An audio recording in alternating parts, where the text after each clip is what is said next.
Hello friends, గతంలో చూసుకున్నట్లయితే మన పూరి గారికి అయితే చాలా దారుణమైన పరాజయాలు అయితే ఎదురయ్యాయి. ఇప్పుడు అంతకంటే ఎక్కువ పూరి గారికి ఇంకా ఈ మూవీ ఇండస్ట్రీ నుంచి పక్కకు తప్పుకోవచ్చు అనే విధంగా అయితే విమర్శలు అయితే వస్తున్నాయి అన్నమాట. ఇప్పుడు వాటన్నిటిని కొట్టేలాగైతే మళ్ళీ ఒక కాంబినేషన్ అదే విధంగా సీక్వెల్ మూవీతోనైతే మన ముందుకైతే వస్తున్నట్లయితే మనకైతే తెలుస్తుంది అనమాట. ఇది గతంలోనే ఒక విధంగా రూమర్ అనుకున్నాము. మళ్ళీ ఇప్పుడు ఇదైతే ఈ న్యూస్ అయితే తెర మీదకి రావడంతోనైతే ఈ న్యూస్ ఏమైనా అఫీషియల్ అవుతుందా అంటే ఖచ్చితంగా కూడా అఫీషియలే అనే విధంగా అయితే మనకైతే తెలుస్తుంది అనమాట. గతంలో చూసుకున్నట్లయితే 2010 లోనైతే మన పూరి జగన్నాథ్ గారు అదే విధంగా గోపిచంద్ గారి కాంబినేషన్ లోనైతే ఒక మూవీ అయితే మన ముందుకైతే రావడం అయితే జరిగింది. ఆ మూవీ అందరికీ తెలిసిందే, గోలీమారు. అదైతే ఒక సాలిడ్ హిట్ అయితే మన గోపిచంద్ గారికి అదే విధంగా పూరి గారికి అయితే తీసుకున్నారనమాట క్రెడిట్ మొత్తం కూడా. సో గత కొద్ది కాలంగా చూసుకున్నట్లయితే మన గోపిచంద్ గారికి సరైన హిట్ తాగలేదు. దానికి తోడు మన పూరి గారు అయితే నిజంగా చెప్పాలి అంటే మన ఫస్ట్ మన లైగర్ మూవీతోనైతే అందుకున్నారనమాట. ఆ మూవీకి యాక్చువల్లీ ఒక ఓటీటీ సంస్థ అయితే 200 కోట్లు అయితే ఆఫర్ చేసిందంట. రిలీజ్ అంటే మూవీ థియేటర్ లో రిలీజ్ చేయకుండా డైరెక్ట్ గా ఓటీటీలోకి ఇచ్చేస్తే 200 కోట్లు ఇస్తామని విధంగా అయితే చెప్పారనమాట. కానీ ఆ ఆఫర్ అయితే క్యాన్సిల్ చేశారనమాట.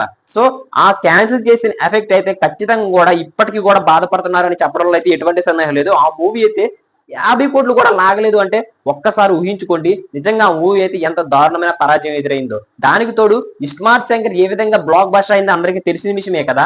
దానికి సీక్వెల్ గా డబల్ ఇస్మార్ట్ మూవీని అయితే మన ముందుకైతే తీసుకువచ్చారనమాట. ఈ మూవీ మీద కూడా భారీగా ఎక్స్పెక్టేషన్స్ అయితే ఉన్నాయి. కానీ ఈ మూవీ ఎందుకు ఫ్లాప్ అయిందో ప్రతి ఒక్కరికి చెప్పే అంటే చాలా క్లియర్ గా అర్థమైపోతుంది అనమాట. లాగ్ సీన్స్ అయితే చాలా ఎక్కువగా ఉన్నాయి. అందులోనైతే ఆలీ గారిని ఎందుకు పెట్టారో కూడా తెలియదు అనే విధంగా అయితే చాలా మంది అయితే మాట్లాడుతున్నారు అనమాట.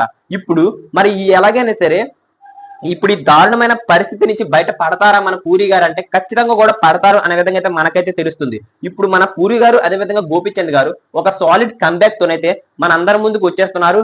మన గోలీమార్ సీక్వెల్ తోనైతే మన ముందుకు వస్తున్నారు కదా. ఖచ్చితంగా కూడా ఈ మూవీలోనైతే భారీగా అంచనాలు పెట్టుకోవచ్చు, ఎక్స్పెక్టేషన్స్ పెట్టుకోవచ్చు అని మనమైతే అనుకోవచ్చు. అంటే పూరి గారి నుంచి ఇన్ని రోజులు మన లైగర్ లో ఏ విధమైన సీన్స్ తీశారు, అదే విధంగా ఈ మూవీ మన డబుల్ స్మార్ట్ లో ఏ విధమైన సీన్స్ తీశారో అవి తీయకుండా ఒక కొత్త క్రియేటివిటీని అతనిలో ఉన్న కొత్త క్రియేటివిటీని బయట పెడితే ఖచ్చితంగా కూడా ఈ మూవీ బ్లాక్ బాస్టర్ అవుతుంది. గతంలో ఎలాంటి మూవీస్ వచ్చాయో అతని నుంచి మనం ప్రత్యేకంగా మాట్లాడుకునే అవసరం లేదనమాట. మన ఇండస్ట్రీ బ్లాక్ బాస్టర్ పోకిరి ఏ విధంగా ఆడింది, ఇడియట్ ఏ విధంగా ఆడింది ఒక్కసారి గుర్తు తెచ్చుకోండి. ఇప్పుడు మాట్లాడుకున్నట్లయితే లోకేష్ కనకరాజ్ అదే విధంగా మన రాజమౌళి గారు ఇలాంటి పెద్ద పెద్ద డైరెక్టర్లు అయితే ఉన్నారనమాట. వాళ్ళందరినీ కూడా తలదన్నే అంటే వాళ్ళందరూ కూడా గతంలోనైతే మన పూరి జగన్నాథ్ గారికి అయితే సరిపోరు అనమాట. అలాంటి హిట్స్ అయితే అందుకున్నారనమాట.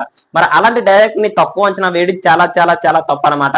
ఇప్పుడు అతనికి సరైన సాలిడ్ కంబ్యాక్ ఇస్తాడు అని చెప్పడంలో అయితే ఎటువంటి సందేహం లేదు. మన గోపిచంద్ గారు కూడా కంబ్యాక్ ఇస్తారని అయితే నేనైతే అనుకున్నాను. మరి మీరేమనుకున్నారో కామెంట్ చేసేయండి. మరి ఇలాంటి మరిన్ని అప్డేట్స్ మీకు కావాలి అనుకుంటే మన ఛానల్ ని సబ్స్క్రైబ్ చేసుకొని బెల్ ఐకాన్ అయితే క్లిక్ చేసుకోండి. అప్పుడే మనం పెట్టే ప్రతి వీడియో మీ వరకు చేరుకునేది అనమాట. Thank you.